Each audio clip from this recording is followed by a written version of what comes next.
They say you never really know someone until they vanish.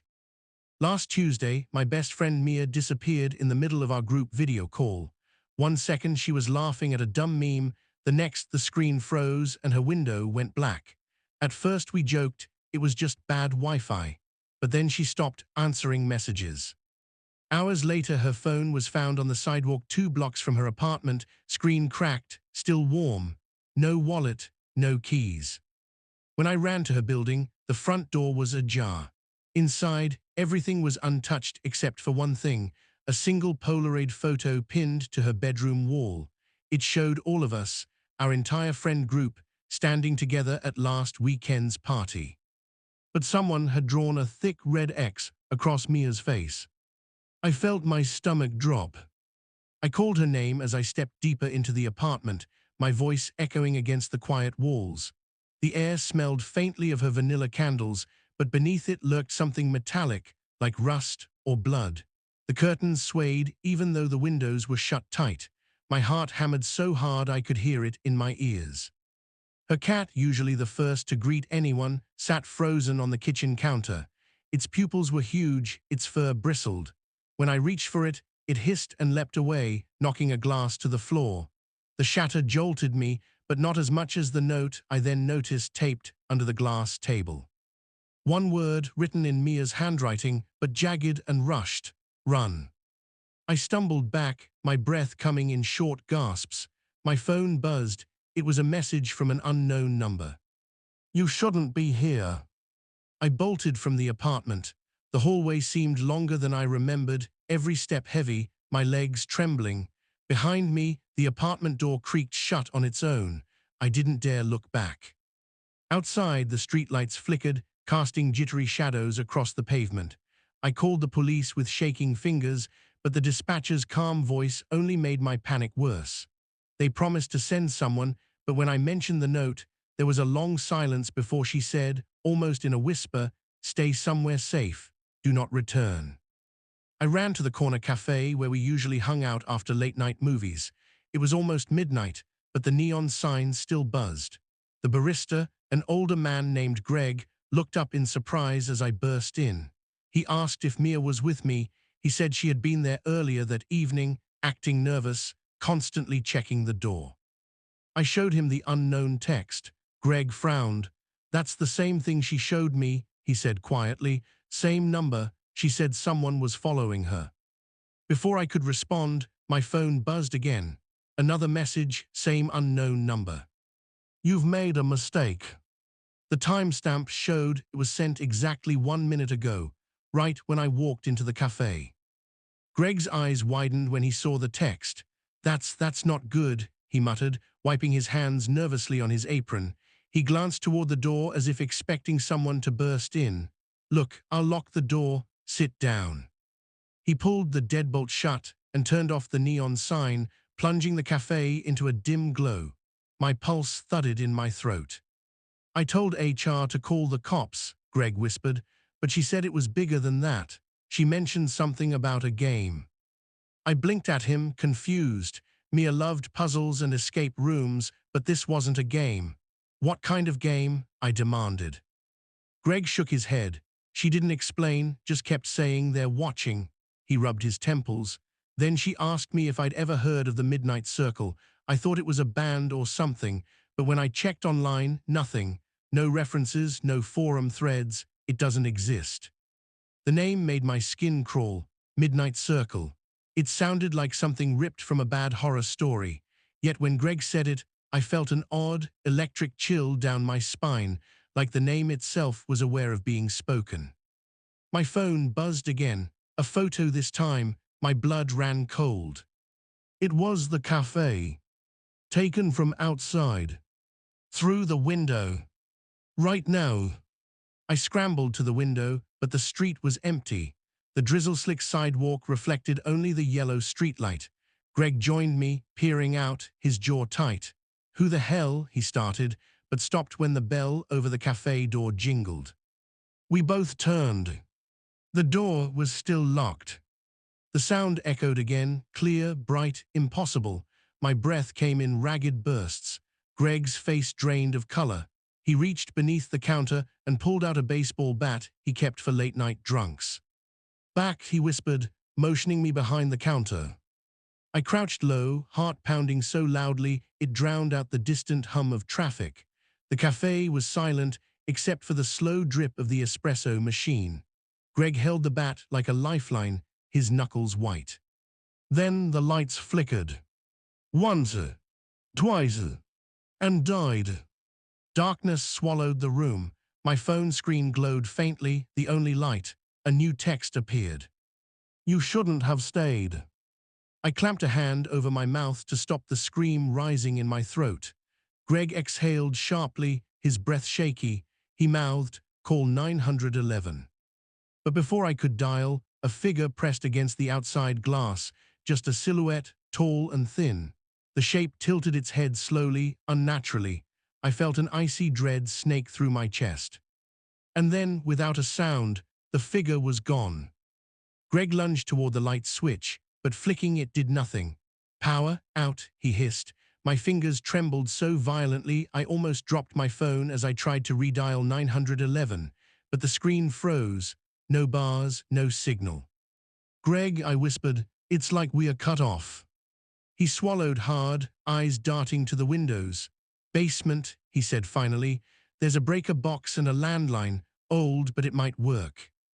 We crept toward the back hallway. Every floorboard seemed to groan like it knew we were there. The darkness behind the counter felt heavier than the night outside. As we reached the door to the basement, another buzz. My phone lit up again. "Downstairs is worse." I froze. Greg saw the message over my shoulder.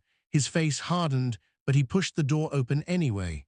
The smell of damp concrete drifted upward, cold and earthy. He motioned for me to follow.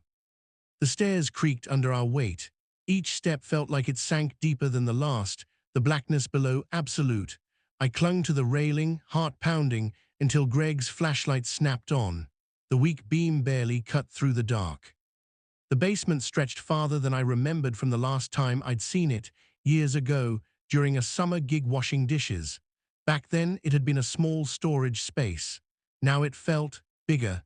Endless rows of shelves loomed, casting long, jagged shadows. Halfway across the room, we found the breaker box. Greg flipped every switch, but the power didn't return. He cursed under his breath and reached for the old rotary phone on the wall. The receiver was already off the hook, dangling. A slow, rhythmic click came through the earpiece. Not a dial tone, Maury-like breathing. Greg hung up fast. "That's it," he said, voice tight. "We are leaving now." We hurried back to the stairs, only to find the door at the top, closed. Greg pushed, nothing. He shoved harder, the door didn't even rattle. I gripped the railing, my palms slick. "It wasn't locked when we came down," I whispered. Another buzz, my phone glowed. "Do you understand the rules yet?" Greg's flashlight flickered. Out of the corner of my eye, something shifted at the far end of the basement. A tall shadow detached itself from the shelving, moving with a slow, deliberate grace. The beam caught a flash of something metallic, a mask, a blade, I couldn't tell. Greg raised the bat, voice hoarse. "Who's there?" The shadow stopped. Then, in a low, distorted voice that didn't sound human, it whispered, "Your turn." Greg tightened his grip on the bat until his knuckles turned white. The shadow didn't move. For a heartbeat, the basement held its breath, the silence so deep I could hear my own pulse thrumming in my ears. Then the figure tilted its head, slowly, almost curiously, before taking one deliberate step forward. The sound of its footfall echoed like a gunshot. "Stay behind me," Greg said, his voice barely audible. He swung the flashlight toward the figure. For a split second, the beam caught something, a glint of silver and a smear of red on what looked like a porcelain mask. I wanted to scream, but the sound lodged in my throat. The figure raised a hand. In its palm gleamed a Polaroid photo. Even in the weak light, I recognized the image. The cafe, Greg and me, crouched in the basement stairwell, taken just moments ago. Greg swore under his breath. "How?" he began, but the figure dropped the photo and stepped back into the dark. The sound of slow, deliberate footsteps retreated, each one softer, until silence swallowed the space again. I forced a breath. We have to get out. Greg tried the door again, slamming his shoulder into it. Still nothing. He turned to me, panic flashing across his face. Help me.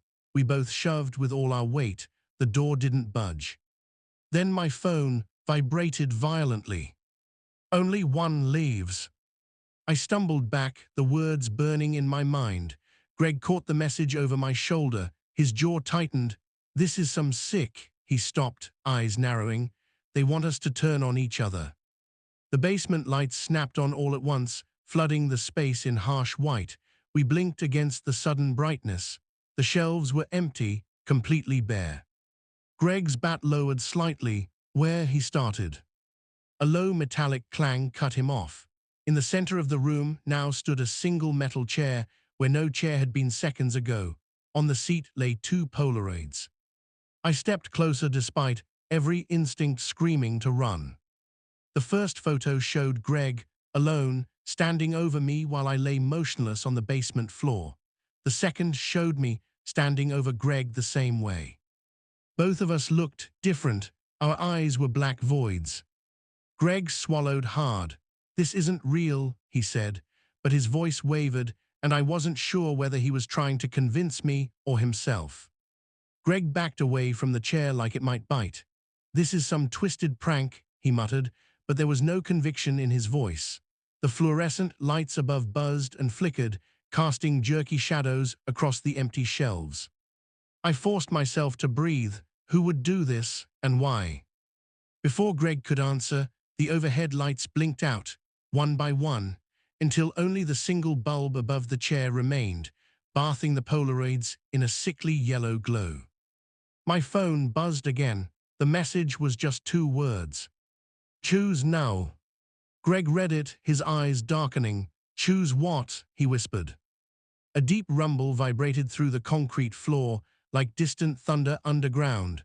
Dust drifted from the ceiling.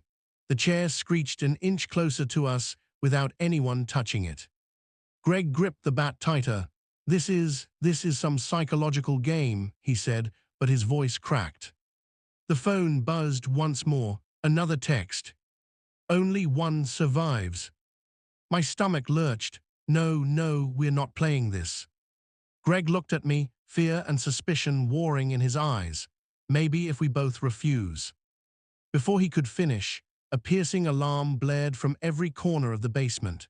Red emergency lights strobed violently, painting Greg's face in flashes of blood. Then, through the deafening siren, a voice, low, metallic, distorted, whispered through hidden speakers. The rules are simple. The midnight circle always collects.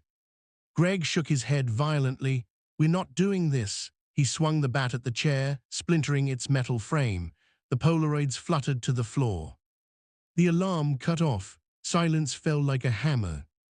The overhead bulb burst with a pop, plunging us into complete darkness. My phone vibrated. The screen glowed with one final message. Your choice has been made. I turned toward Greg, but in the darkness I could barely see his outline. Greg, I whispered. A single cold drop of water, or was it something else, fell onto my neck. Then came the sound of footsteps, slow, measured, coming from everywhere at once. The footsteps grew louder, circling us like a predator measuring its prey. I spun wildly, phone trembling in my grip, the glow barely cutting through the black. Greg's ragged breathing came somewhere to my left. Stay close, he hissed. Something brushed my shoulder, light as a spiderweb. I yelped and swung the phone toward it, but there was nothing. Only air, thick and cold enough to bite. Then the siren blared again, short, sharp, like a countdown. Red strobes erupted overhead. For a fraction of a second, each flash froze the room in a nightmare tableau. Shadows stretched impossibly tall, Greg's face pale and desperate, and on the third flash, an entire ring of figures. Hooded, silent, surrounding us. When the lights strobed again, they were gone. Greg stumbled backward until he hit the wall. There were, he stammered. I grabbed his arm. I saw them too. The phone buzzed. Last chance. Before I could reply, a sudden crack split the air. The concrete beneath the chair fractured in a jagged circle, dust billowing like smoke. A narrow black void yawned open, its edges glowing faintly red. The hooded figures reappeared, frozen in the next flash of light. One of them extended a gloved hand toward me. Greg yanked me back. "Don't," he began, but his words drowned in another deafening alarm. The voice returned, low and metallic. "One of you must enter." The floor shook violently, knocking us both off our feet. My phone skidded across the concrete and stopped at the edge of the glowing circle. Greg scrambled toward it, but one of the hooded figures materialized between him and the phone. It tilted its head, as if daring him. "Leave it," I shouted. Greg hesitated, chest heaving, then he slowly backed away. The figure bent down, picked up the phone, and held it toward me. On the screen glowed a single word. "Decide." Greg's voice cracked. "It's you or me, they want one of us too." He stopped himself, jaw tightening. "We're not giving them anything." Greg's eyes locked with mine, fierce despite the terror in them. "We leave together," he said, voice trembling but firm. He tightened his grip on the bat as if it were the only real thing left. The hooded figure lowered my phone onto the concrete and stepped back into the circle of shadows. The other shapes began to sway in unison, slow, hypnotic, like dark pendulums. The red glow from the cracked floor pulsed brighter, each beat matching the racing of my heart. A low chant began, words too guttural to understand. The sound vibrated through my bones, cold and ancient. Greg grabbed my hand. "On three we run," he whispered, toward the stairs. The chant grew louder, the air thickened, pressing against my chest. I nodded. "One," Greg hissed. "Two." The lights went out. Darkness swallowed everything. The chanting stopped. For a breathless moment, there was nothing but silence, so complete it rang in my ears. Then a single voice, soft and eerily close, whispered beside my ear. "Your choice is made." A blinding flash of white light exploded, searing my eyes. When my vision cleared, I was standing outside the cafe, alone. The street was empty. The cafe door hung open, a faint smell of vanilla candles drifting out. My phone vibrated in my pocket. One new message. From Greg's number. I opened it with shaking hands. "Welcome to the Midnight Circle." The screen went black. I never saw Greg again.